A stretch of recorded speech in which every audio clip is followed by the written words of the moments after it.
first box skirmish miniature war game. So Wildlands is a 2 to 4 player skirmish war game. You and your opponents are going to control one of 4 factions that are vying to either take their crystal shards from the board or kill their opponents. The first person to 5 wins. You get a point for each of your crystal shards you pick up or for each of your opponents that you off. And what's interesting about the game is that it's card driven. There's no dice involved. You're not rolling anything. You're hand managing your cards.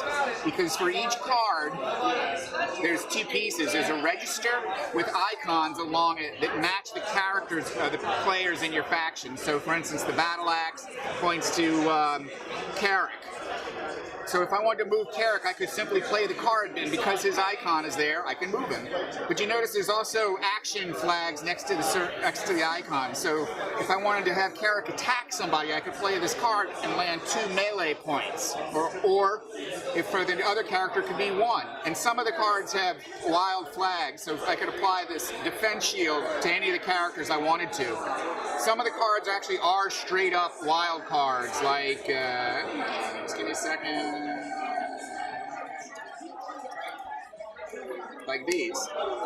And these can apply to any of the characters in your faction. That allows you to move any character, to pull 2 cards into your hand to play immediately, or the exclamation point means you can interrupt. And interrupt is an interesting mechanism. So what that allows you to do is to take an action outside your turn. So let's say that somebody was going to attack me here to move into attack. Before they could attack, I could play an interrupt card and attack them first. Or play an interrupt card and get out of there.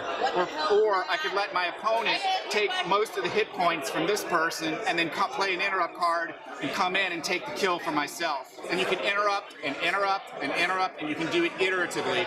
It really spices up the game.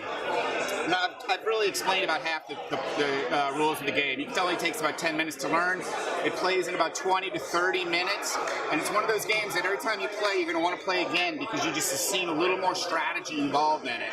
And if you know Martin Wallace, he's like a Mr. Euro game designer, right? Brass in London, and so you know that there's going to be a lot of management and a lot of strategy in what you would think, just looking at it, is a straight-up skirmish war game. It's great fun.